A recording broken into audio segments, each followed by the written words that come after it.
Hey YouTube, thanks for tuning in to another video. I'm Tom from Buxton Auto in Fate, Texas. I own a small buy here, pay here, and cash sale used car lot. Most of my inventory is between $3,000 and $6,000.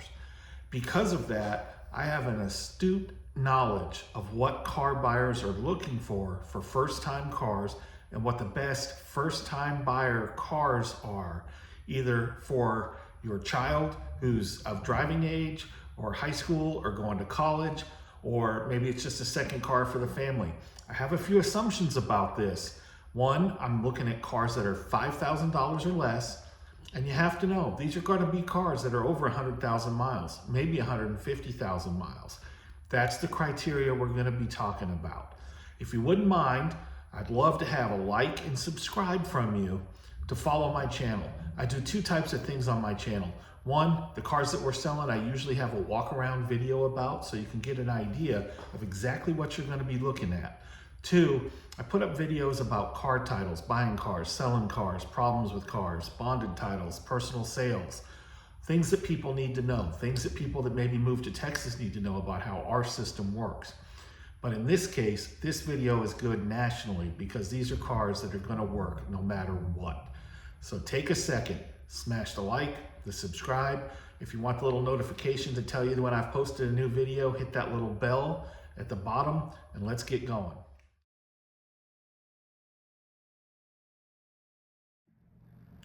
All right, car number 5 on my top 5 cars for new drivers, $5,000 or less, probably 150,000 miles. It's not sexy. Some kids would love it, some would hate it, some would be lucky to have it. If it's a second car for your family, it's a great, what they now call full-size car. That is the Chevy Impala. These 3.8 liter engines, damn near bulletproof. They'll run forever. Routinely see them at 200,000 miles.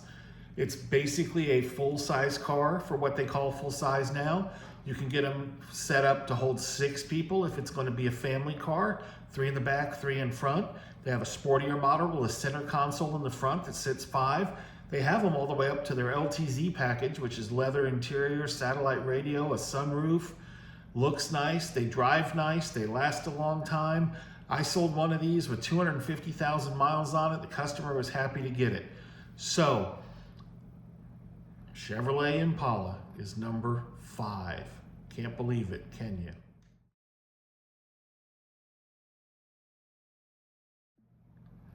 All right, number 4 on my list is the Lexus IS300.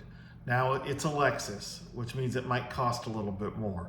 Lexus is Toyota's luxury brand. I don't know if you know this, but Lexus actually means luxury export for the US. That is where the name Lexus came from.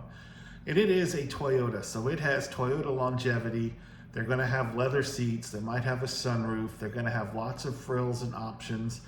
It's a little bit smaller car, so maybe if it's just a second car for the husband or wife that doesn't drive much to tool around in, that's fine. Maybe it's going to be used by the husband that drives all the time by himself in the car and needs good mileage. Lexus IS300, excuse me. You're probably going to pay up for it. It's probably going to be $5,000 on the minimum, maybe even a hair more. But generally, they run forever. They're well taken care of. They're built well, and they're a good car.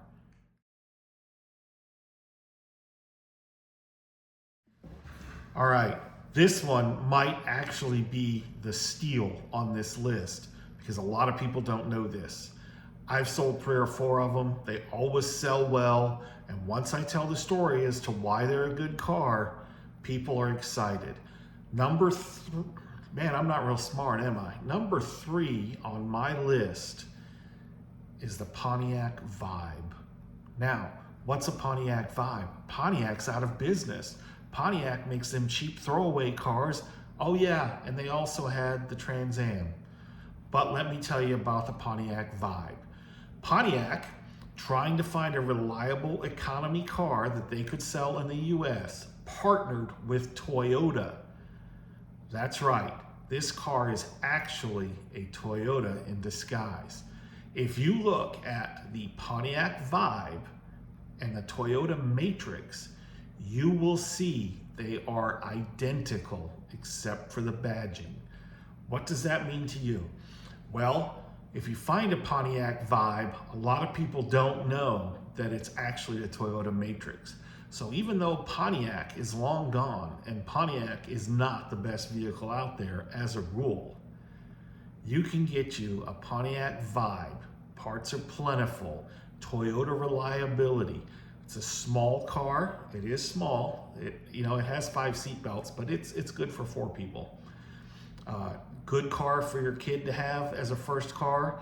Good car for the driver that doesn't drive as much to have to tool around in. Or a good car for the guy that's a salesman or just drives a lot and wants to drive it comes with, in some cases, leather seats, sunroofs, satellite radios. But what's most important is it is a Toyota vehicle. I see these cars at auction going for stupid prices because dealers know they're really buying a Toyota. I've sold them for $3,500 to $5,000 depending on condition and mileage. If you find a Pontiac Vibe, the number 3 car is a bargain and you should snap it up.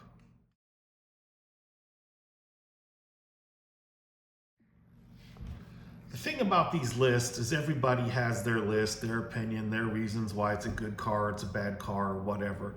Again, this is just based on what I have seen selling cars in my price range and the kind of cars that I try to hunt down. So number 2 on my list is the Honda Accord or CR-V. There's not a lot of SUVs on this list, but if you get a CR-V, you've got a good one. Honda Accords run forever. All the Honda products are pretty good cars. But if you get an Accord, it'll seat 4 people fairly comfortably. They'll run great. I see them go 200, 250,000 miles without a problem. Just like every other car, you need to keep them maintained. All right? The biggest thing is these variable valve solenoids. What happens is if people don't maintain the car and don't change the oil, it messes up the timing. So at worst case, generally, at worst case, you can replace those. You can actually do it yourself. It's very easy, it's inexpensive. That's the main thing with the Honda motors. And they're easy to replace. I think the solenoids are like $100 a piece, and there's 2 of them. But Honda Accords, Honda Civic if you want a smaller car, Honda CR-V if you want an SUV. All run great, all last a long time, all are a good value. Where we get into problems with Hondas is people know the Honda's a good, reliable car. So you're probably gonna have to pay up a little bit. But do the best you can, get you a good solid Honda, get the routine maintenance done. It's probably gonna last you longer than that student driver you've got that you're buying a car for.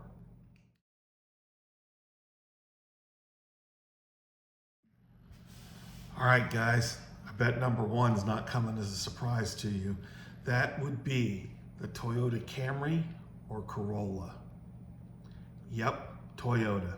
As much as I hate to say it, as much as I kind of believe in the whole Buy American thing, Toyota Camrys are gold. They last forever. Do the maintenance on them, you'll easily get 300,000 miles out of a good Camry. If you want a smaller car, get the Corolla. If you want the transmission to last forever, get a standard transmission. It's hard for people nowadays to drive a stick. Young kids don't know how. People have gotten lazy. We like the automatic. But if you can get a standard, great. But no matter what, you can't go wrong with a Toyota Camry or a Corolla. I've been at the dealer auction and I have seen these cars selling with 300,000 miles on them. I wouldn't pay anything for a 300,000 mile car, but I see dealers buying these for 300,000 mile cars. And if they're paying for it, you know they have a customer that will pay for it. So you can't go wrong with it. Just find you a solid one, look it over, get all your maintenance done and caught up, and it's gonna be a good running car. It's safe, it's reliable. They're great cars for first-time drivers. They're great cars for families. They're great cars. It's a commuter or a salesperson's car. You won't go wrong. That's it, Toyota Camry. Now, that is my list of the 5 best cars. I know it's kind of crazy. You know, people think, oh, that Impala, blah, blah, blah, that's plain Jane, that's American junk or whatever. No, Impala would be number 5. Number 4, maybe that Lexus IS300. Number 3, really the steal of the video, guys, is that Pontiac Vibe, because you're paying Pontiac prices, usually, for a Toyota product, okay? Number 2, still can't go wrong, Honda Accord, Honda CR-V, Honda Civic, and of course, number 1 is gonna be the Toyota Camry. If you can get you one, get you one. That's my video. That's the cars that I find to be best for first-time drivers, commuters, small families, backup cars, things like that. They're all gonna be, if you're paying $5 grand, 150,000 miles, that's the way it is. I wouldn't worry about that. Find you a good one.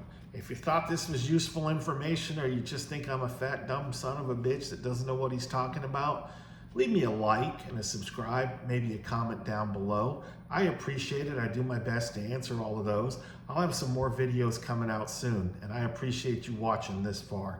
Y'all have a good day.